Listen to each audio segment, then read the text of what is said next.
draft. They're going to be on the blue side here. Falcon Esports on the red. Still going with the Faramis ban, right? They're going to take that out. We'll see how the rest of this goes in the first phase. You know, there's actually a fun fact here in the lower brackets of the fact? knockout stages and the best of threes.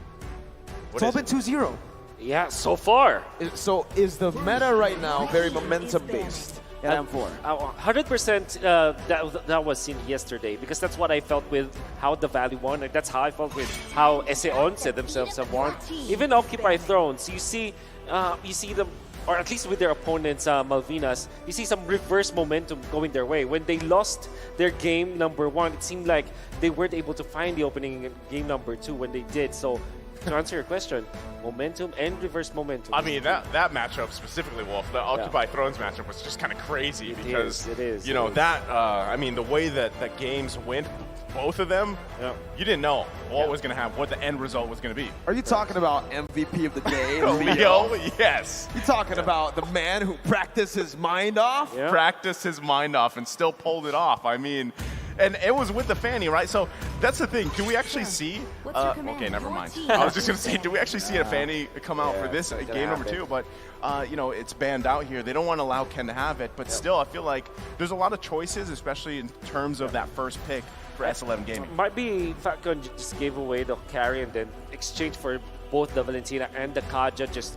trade a one good hero for 2 greater heroes.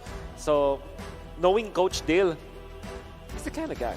He's willing to trade. He's the kind of guy to go for that. Yeah, he loves those kind of stuff. They sets up trap, right? Coach so Dale's tier list. Exactly. So now you get, sure, you can get carry, S11. You can get even Valentina or the Kaja, but we'll get 2 out of the 3 that is available. I like it, right? I actually want to see them pick up the carry here because, again, I think it's still the top pick for M4 so far, and has an amazing win rate too on top of it. So there it is, right? So locked in here. I'm surprised with the win rate, 61%, but still the fact that carry's so devastating. I feel like every time that she hasn't kind of popped off in a game, it's because of that one weakness of carry, which is the range. It's quite low, so you really have to be able to work around that. And, you know, on top of that, like, what would Falcon Esports want to draft to handle this carry? Kaja and Valentina is great, but you can also consider something like a Benedetta so that you can pierce through the backlines already. There's also consideration of the Yuzhong, but I still prefer like Kaja, Valentina, or Kaja, Benedetta. Well, there you go. You know, Valentina Kaja, it's just such a good answer. And for Falcon, it ain't broke, don't fix it, right? If it ain't broke, don't fix it. Game 1 went so well for them, especially mid-control. I think now it's time for S11 to show what they have, you know, learned from game number 1. What are they going to draft now? Lilia. Exactly. Now I'm thinking about that again, right? If you're up against a Valentina, you want to get that solid mid laner. That's good. Or just go for the Kadita, right? Valentina, sure, maybe better wave control, but more kill pressure from the Kadita. Benedetta still sounds good for S11, knowing that it's also one of the signature picks for Papadog. Very successful with it. And it's going to be the Yuzhong. So they will take it away from Falcon now. And what would be your answer? Do you go Lapu Lapu instead for if you're Falcon? It's also one of your like signature picks anyway. So, honestly, they could go with the Lapu Lapu. It is available to them. Off the top of my head, too, I would love to actually see Thamus pop up again, but I don't think that's the best matchup with Yuzhong because still, in a way, you're gonna want to kind of have that counter relationship because Yuzhong is going to be going through that back line. You want to be able to provide at least another body in the front, right? And we saw that with the Fredrin earlier, but they're actually going to lock in the Harith here for now. So that's going in where? That's going in the gold lane, where we're going to see Harith. Unless it goes to the jungle, right? I mean, it's a possibility, but it's just very unlikely. Well, look at this. Number 1 is Kai, and the next one is Kyrie. Interesting. In terms of hero damage per minute. Wow. Yeah, I want to say, you know, you also had the least amount of deaths yesterday. Yes. I was going to say these teams, these players from these teams that might not be so well known in other parts of the world. I mean, they've got amazing players, and you see that so far up to this point in the knockout stage even. That's going to be the Cho band out here. So focusing on the roamers here now, potential-wise for S11 Gaming, they're still, I mean, in terms of jungle matchup, you know, the thing is honestly, if you really wanted to look at Falcon Esports, those are two possible junglers at the same time, right? That flexibility, that kind of surprise factor is still there with the Kaja, Valentina, but more so, like you said, Mirko, I think, again, going back to if it's not broke, don't fix it, that's where they're going. So I'm wondering what the jungle dynamic between these two teams could be. For me, looking at Falcon right now, they need just physical damage, right? So the XP lane ban comes in, Lapu getting rid of the physical damage threat. Now, I think S11 needs to really focus down on something like a Martis, a pick that Ken has played many times before, and just these physical damage threats in the jungle, aside from the XP. They can also just go for a Benedetta here, that works. It's another physical damage dealer for Falcon to pick up. But then again, it could be banned out by S11. If you're just S11, just double down or triple down on the XP lane, knowing that you already have the Yuzhong, you have that secured, just deny anything that Falcon will have as comfort. Now, the interesting idea for Falcon is that they went for the Harris pick instead of an XP laner, knowing that this is the only laner that can easily go up against the carry, or at least even up or square up against the carry in the laning stage. You still have to supplement it with a frontliner. So I think that this will be a choice of a Grok, perhaps, or like you said, a Martis for the side of Falcon Esports. Not going to be surprised if that will be the choice. Like, you can pick that up in the XP lane as a tanky frontliner.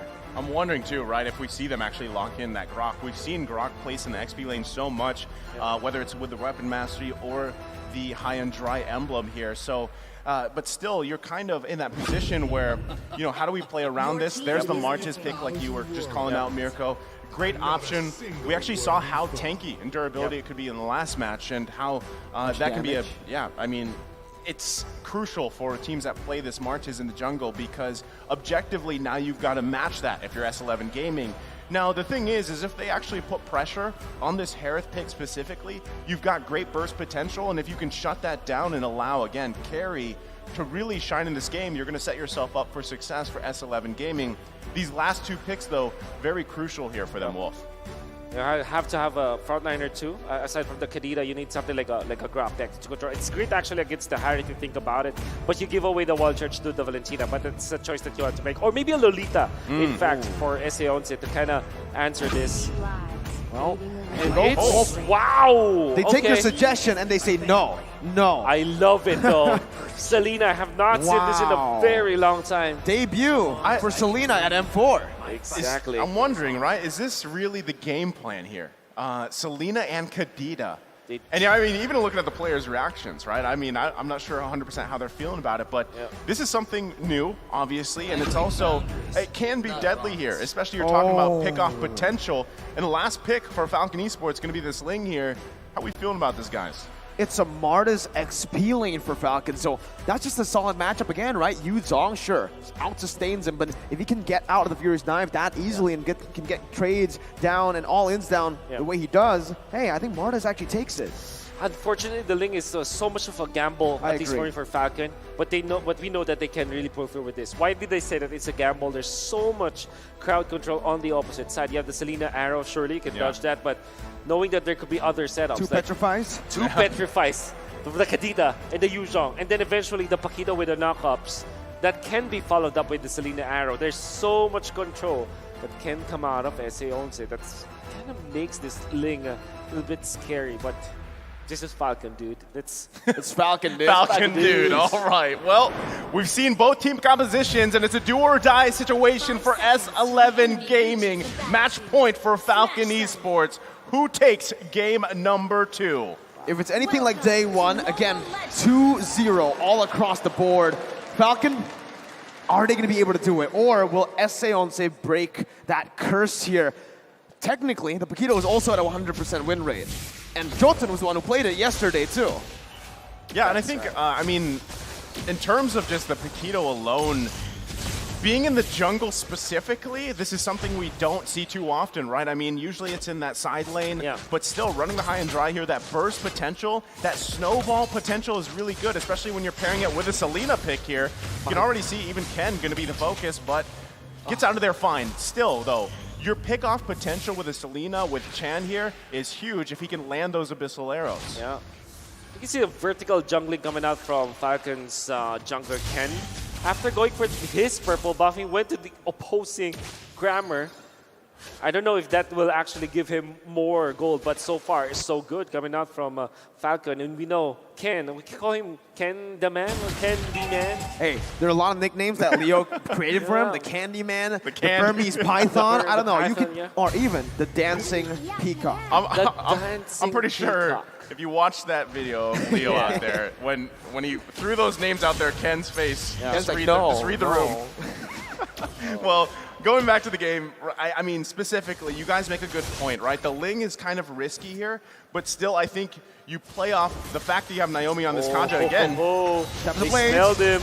John's going to be knocked up, and that's the collapse. First blood over to Ken. Hey, that's going to be the Abyssal. Aerial connecting, though, as well. Chan with an amazing pickoff. Both junglers falling early on, but Ken again with another first blood, dude. Dude. The way that he pathed through the top lane, he went in for, like I said, vertical jungling for Ken, right? And then eventually, he noticed that his Crammer is just, why is it not there? Why is it taken out? So he smelled where Jotun was and then outplayed him. Unfortunately, he got hit by an arrow. Oh, yellow flash, finds Papa Dog, eliminates him. Justin also jumping with the Black Dragon form. Chance gonna fall to Naomi. Jotun, no, he does not get the turtle with the red tree, but he does get it with a punch. He will fall to the hands of Falcon, though. 1.2k gold lead. Well, that's massive. Yeah. That's massive for Falcon because the fight that happened didn't have any jungler around it. Yeah. But there were many kills for Falcon. And then, because of the fact that Jotun is down for 2 deaths, Ken was able to get into his orange buff, which means that there will be a big advantage between the junglers that we have right now. I mean, not only that, but the fact that all those kills are pretty spread well here. But Kai in trouble. Oh, that's a 1v1. Zipix one more hit. Doesn't go for it. Erwin jumps in, doesn't get in range. He actually went for the flicker instead of the petrify. Oh, Naomi though, he has a flicker. Interesting. Oh, Naomi. Oh, flickers forward. Just whips Kai, takes him back down. Erwin now alone, jumps in on the Zipix. No petrify to lock him down. He also has that purify. The abyssal arrow whiffing there, and Justin just gets out free. I don't understand why they did not go for the petrify on the Kadita. That really is trippy. And Ken already 3 blades. It's gonna be enough. Might go for Papadog again. Oh, there it is. 1 HP. He finds it with the orange buff, gets out, just walks away. Move. Yellow flash though. Johnson's looking for him, chasing him down. Yellow flash, trying to get away. He gets out with the flicker too. That's why you call him the yellow flash. Yeah, I mean, he flickered out of there just in time. And I mean, okay, going back to all the points here in the last couple minutes, still, interesting match, right? There's a lot of action 4 minutes in, and it's great to see. But again, if you're S11 Gaming, you got to be worried that look at this distribution of these kills here, as well as the gold. It's 3K ahead for Falcon Esports. Wow. It's very well spread. Naomi again with a lead in the kills with Zipex, and now the focus. Erwin can't find it here on the bottom side. Up until now, there are questions being asked here. Why didn't Erwin go for the petrify? And that really gave them a big disadvantage because we were talking about how much they can chain their stunts and how much they can control both the Hand and the Ling. And that's all down the drain because now we'll have to rely on the petrify on to this Yu Zhong. You can see them just really struggle against Falcon's aggression because everybody's just outplaying each other. Yellow Flash is outplaying his lane matchup. You can see Zipix just winning the lane matchup versus Kai. Naomi too gets a Divine Judgment. Erwin, he gets the rough waves out in time, but he is going to lose out on that kill pressure again. Mid lane pushed in, shoved in. That's the Abyssal Arrow connecting, and Johnson's going to be able to follow that up. Knockout strike. Chan finds that kill. Ken looking for some compensation as he dashes in. Has the time of the blades. Gets Johnson knocked up. No, he doesn't, but he does find 3 blades. Ken styling, dashing all across the place. That was clean, right? I mean, that was a great play from Ken here, and it's really tough to. That was sweet, dude. Candyman.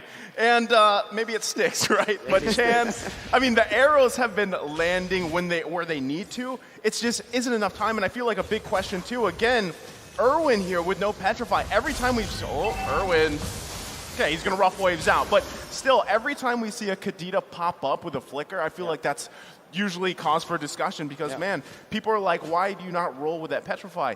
Now, you have to consider the fact too, there's 2 purifies here for Falcon Esports. That's right. So even those the CC available to S11, they've got to get through that first.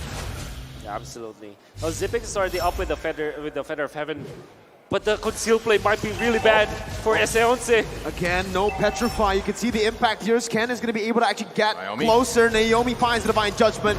You can say goodbye to Erwin. Zipix still going through on that Zaman Force, forcing the flicker out from Chan. Ken picks up the tier 1 in the bottom lane, and it's a 4,000 gold lead, 8-2 this time around. I don't know. That's a good Abyssal Arrow, but no follow-up. And that's the reason why you pick up the Harith against the carry, or you see the lane matchup really going in their favor. Papadog is going to be able to get that Black Dragon form. The rough wave stolen away by Justin means that he can get out of that. As you were saying, Wolf. Yeah, I mean, you can see Harith winning his lane matchup already, and now he's able to push off his own lane, stealing the damage as intended with the Purify Harith. It's very difficult now to deal with him, especially with all the items he has. He can even push turrets because of his itemization and the natural progression coming up from the Harith. This is an uncontested Harith game, and Falcon are really just enjoying it, styling over S11. Check this out, right? The M4 stat. Selena's debut in M4 after 51 games. I mean, and to be honest, she's got 2 kills right here for Chan, and I feel like the big thing... 100% of the kills. 100% of the kills, yeah, she does, but conceal play, they're looking for another here. Justin able to dash out. That's Zipix jumping in with his Zaman Force, and Jotun's going to be melted down here. Able to dash away for a bit, but now it's the complete collapse coming in from Falcon as they are looking for their targets. Ken, on the wall, just chilling, backing off. This is what Falcon does so well. When they have these kind of leads, they just keep pushing the gas, right? They literally leave their foot on the pedal here, and it's really hard to stop it because S11 Gaming, again, you're at some point of a disadvantage. Ken gonna be just fine, gets out of there, taking just jungle after jungle. And like I said, this snowball effect, this momentum that we brought up earlier is apparent here in this game too. They're not stopping, and they're even controlling multiple parts of the map at the same time. Erwin, no Petrify, no lockdown, he missed. And even the Selena, right? Abyssal Arrow connecting dive with Divine Judgment over to Papadog. He disappeared. Ken now, ooh, he was looking for that kill right there. Jolton comes in with 2 jabs. He's going to be melted down. He's the one assassinated from his engage. It's a 2-for-0. Falcon walking the base down. But you can see that Abyssal Arrow instantly negated by Yellow Flash, who can actually just cancel the CC. Hey, just as I say that, Chan picks up the kill, flickering forward. That's the 3rd kill for S11 and the 3rd kill for Chan. Oh, they're playing with him now, man. Justin's not even hitting him. I mean, he gets out of there. That's the thing, right? Chan is, I guess you could say, the saving grace here for S11, but to what extent, at what point, does this keep working? It's just a couple kills. You're still working against a massive gold lead in favor of Falcon Esports, and this should just be a free lord for them because, hold on, S11 Gaming going in. This is a Hail Mary play. Papadog only finding Justin, but has a rough wave. Zipix now completely free hitting, using the Zaman Force over. Jolton's going to be melted down. Naomi's going to be able to actually deal a little bit more damage before Jolton comes in with a Retribution, but it does not save his life. The killing spree for Zipix, a 3-for-0 for Falcon, and that's a free lord over. The Hail Mary play coming up from S11 did not work because all of a sudden Justin had rough waves, stolen ultimate to keep him alive, and even punish S11. Papadog was in a very tight spot already, as well as Erwin. They're taken out easily. Then Jotun, every time he jumps in forward because he doesn't have enough itemization, as well as the fact that he is very squishy, he gets punished by Falcon so easily. And it's going to be very difficult now. No ultimate available for Papadog. This might be it for Falcon. Naomi finds the Divine Judgment. Papadog melted down. Ken getting the knock up onto 2. Jotun forced to run away. Ken gets caught in the Abyssal Arrow, jumps out with the Bitch Boys, gets out alive.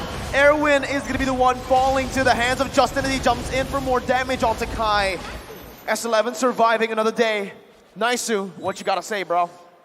I mean, 10.5 minutes in, base half health here. That could have been an end game there, but still, Falcon Esports pressing this situation here. They do want to end this before it gets too late. They've got a massive lead. They're going to be working on these inhibitor turrets. They still got the top one. And S11 Gaming, they've got to defend here the best they can with the tools that they have. Man, they took 2 base turrets down with the passive still intact. It's meant to clear out waves. It's meant to prevent these 10-minute ends. But Falcon, with their 13,000 gold lead, are going to look for the end here with a mid-wave. Papa Dog with Black Dragon form, zoning Falcon away, but it's gonna be melted down. What? How? Now you see him, now you don't. What the heck? Disappearing from the map. That's Jotun 2. 3 members, 4 members, everyone just falling left and right. Tan able to find the Abyssal Arrow, but Yellow Flash is a bit too tanky. Falcon do not want to end. Ken wants to chase. Finally, they go in for the end, and it's a clean sweep. 15,000 gold lead. No chance for S11 to come back from that. Falcon did not let go of the grip. They tightened it every single second that follows. They went in to control the map after their early spike, simultaneously pushing the waves, not giving any free kills to the side of S11. And all of the choices that the Argentinian squad made from the draft to the battle spell to the first few rotations did not work against the titanic team that we know of Falcon. I mean, there we go. Both teams showing the respect here. Unfortunately for S11 Gaming, they are going to be knocked out of the M4 tournament here. And just sportsmanship, very important between these two teams. And what can we say? Naomi, back-to-back MVP performance, taking out S11 Argentina out of M4. It was a crucial series. And there you go, both teams. Give them a round of applause here. That's beautiful. I love it, right?